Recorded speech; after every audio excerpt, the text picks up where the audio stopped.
എല്ലാവർക്കും നമസ്കാരം. Welcome to my channel. അപ്പോൾ ഇന്ന് നമ്മൾ ചെയ്യാൻ പോകുന്നത് വളരെ സോഫ്റ്റ് ആയിട്ടുള്ള പൂ പോലെയുള്ള ഒരു അടയാണ്, പൂവട. അപ്പോൾ എങ്ങനെയാണ് ചെയ്യുന്നതെന്ന് കാണാം.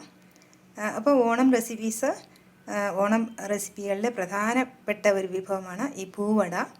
അപ്പോൾ എങ്ങനെയാണ് ചെയ്യുന്നതെന്ന് കാണാം. ചാനൽ എല്ലാവരും സബ്സ്ക്രൈബ് ചെയ്യണം, സപ്പോർട്ട് ചെയ്യണം. ബെല്ലൈക്കൺ കൂടെ ഒന്ന് പ്രസ് ചെയ്യണം. അതിൽ ഓൾ ഓപ്ഷൻ തിരഞ്ഞെടുക്കണം. എന്നാൽ മാത്രമേ ഞാൻ വീഡിയോസ് അപ്ലോഡ് ചെയ്യുമ്പോൾ നിങ്ങൾക്ക് ഉടനുടൻ നോട്ടിഫിക്കേഷൻസ് വരും. അപ്പോൾ എങ്ങനെയാണ് ടേസ്റ്റി ആയിട്ടുള്ള ഈ പൂവട ഉണ്ടാക്കുന്നത് നോക്കാം. വിഭവങ്ങൾ ഓൾറെഡി ഞാൻ 2 സീസണിലും ഒരുപാട് റെസിപ്പീസ് എല്ലാ സദ്യ വിഭവങ്ങളും പോസ്റ്റ് ചെയ്തിട്ടുണ്ട്. അത് ഓണം റെസിപ്പീസ് എന്നുള്ള ഒരു പ്ലേലിസ്റ്റിലുണ്ട്. അപ്പോൾ എല്ലാം തന്നെ നിങ്ങൾക്ക് കാണാൻ പറ്റും. വിവിധ തരം പായസം, എല്ലാ സദ്യ വിഭവങ്ങളും, എല്ലാ അച്ചാറുകൾ എല്ലാം തന്നെ പോസ്റ്റ് ചെയ്തിട്ടുണ്ട്. വെള്ളം നന്നായിട്ട് വെട്ടി തിളച്ചിട്ടുണ്ട്. അപ്പോൾ ഞാൻ ഓഫ് ചെയ്ത് കൊടുത്തു. ഇപ്പം ഞാൻ ഈ ഒരു അളവ് കപ്പിൽ, ഇത് 240 ml അളവ് കപ്പ്, അതിൽ 2 കപ്പ് മാവാണ് എടുത്തിരിക്കുന്നത്. ഇപ്പം ഞാൻ അട ഉണ്ടാക്കാനായി ഇടിയപ്പത്തിൻ്റെ പൊടിയാണ് എടുത്തിരിക്കുന്നത്, നല്ല നൈസായിട്ടുള്ള പൊടി. ഇനി നമുക്കതിൽ കുറച്ച് ഉപ്പ് ചേർത്ത് കൊടുക്കാം. അപ്പോൾ പത്തിരിപ്പൊടി വേണമെങ്കിലും എടുക്കാം. നല്ല നൈസായിട്ടുള്ള പൊടിയാണ് വേണ്ടത്. ഈ ഉപ്പും കൂടെ ചേർത്ത് നന്നായിട്ട് മിക്സ് ചെയ്യാം.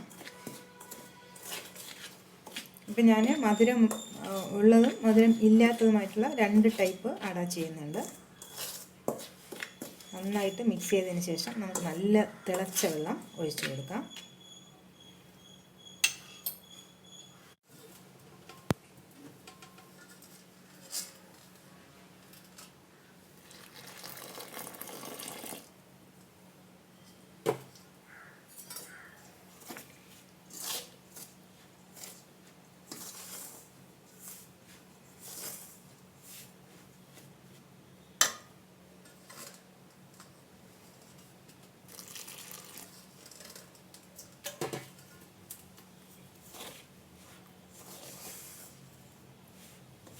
അപ്പോൾ വെള്ളം കുറച്ചായിട്ട് ഒഴിച്ച് നല്ലപോലെ ഈ ഒരു സ്പൂൺ ഉപയോഗിച്ച് നന്നായിട്ട് ഇളക്കി കൊടുത്തു.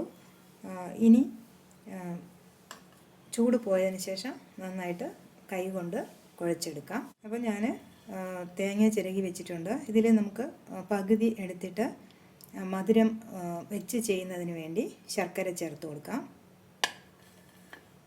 അപ്പോൾ നമുക്ക് ശർക്കര ചീകിയെടുക്കാം. ഇത് ഒരു ബോൾ ശർക്കരയാണ്. അത് ഞാൻ കുറേ ചീകിയെടുത്തു, ബാക്കി കൂടെ ചീകിയെടുക്കാം. അപ്പോൾ നമ്മൾ ശർക്കര ചീകിയെടുത്തു. ഒരു 5 ഏലക്കായ പൊടിച്ചത് ചേർത്ത് കൊടുത്തു. ഇനി നമുക്ക് തേങ്ങ ചേർത്ത് കൊടുക്കാം. ഇനി നമുക്ക് ഈ പഴം കൂടെ വട്ടത്തിൽ അരിഞ്ഞെടുക്കാം. അപ്പോൾ ഞാനിവിടെ പാളയംതോടൻ പഴമാണ് എടുത്തിരിക്കുന്നത്. ഇതിനെ ചെറുതായിട്ട് സ്ലൈസ് ചെയ്തെടുക്കാം.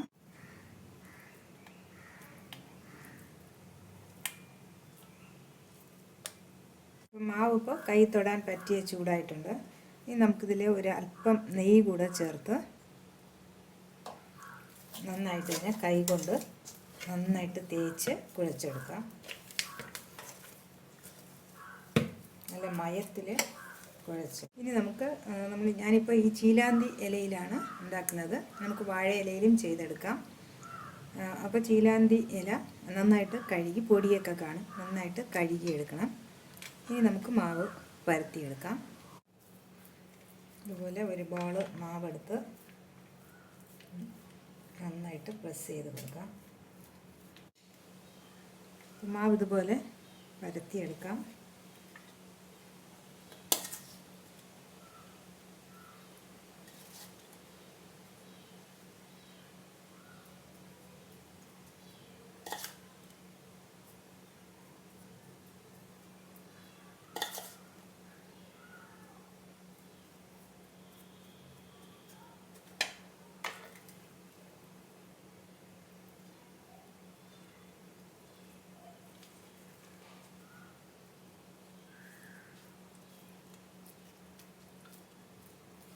പിന്നെ സൈഡ് പ്രസ് ചെയ്ത് കൊടുക്കാം, നടുവിൽ പ്രസ് ചെയ്യരുത്.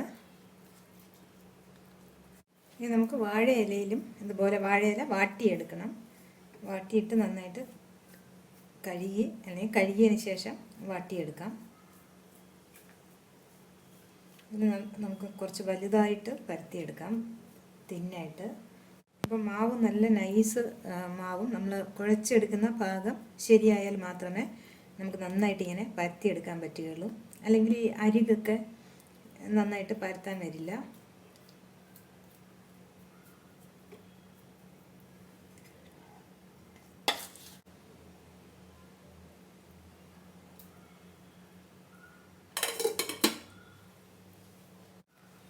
ഇതിനെ മടക്കിയെടുക്കാം. ഇത് സെൻറ്ററിൽ ഒരുപാട് പ്രസ് ചെയ്യണ്ട, ഇങ്ങനെ സൈഡിൽ പ്രസ് ചെയ്തിട്ട് ഈ രണ്ട് സൈഡും ഇങ്ങനെ ഒന്ന് മടക്കാം. എന്നിട്ട് വീണ്ടും ഇങ്ങനെ ഒന്ന് മടക്കിയെടുക്കാം.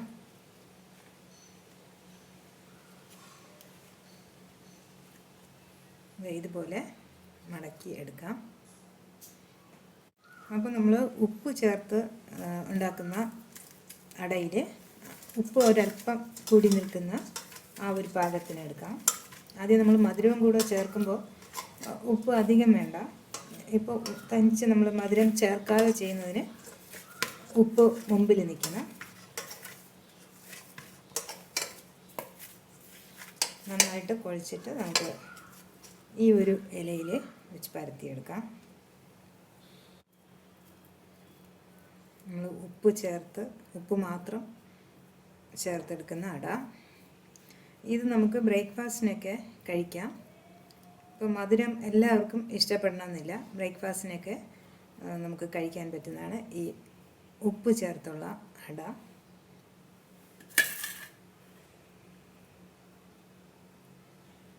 അധികം മുറ്റിപ്പോകാത്ത തേങ്ങ എടുത്താൽ നല്ലത്.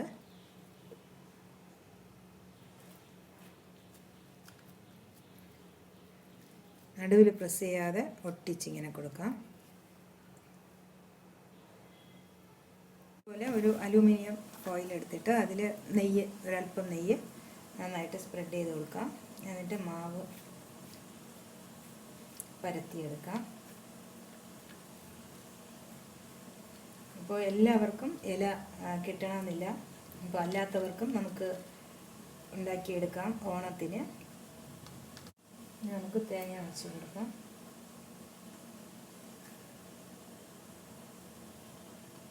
അപ്പം മധുരമുള്ള ഫില്ലിംഗ് വേണമെങ്കിലും വയ്ക്കാം.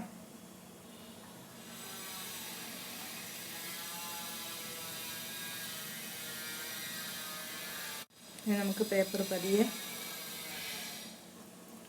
ഇളക്കിയെടുക്കാം.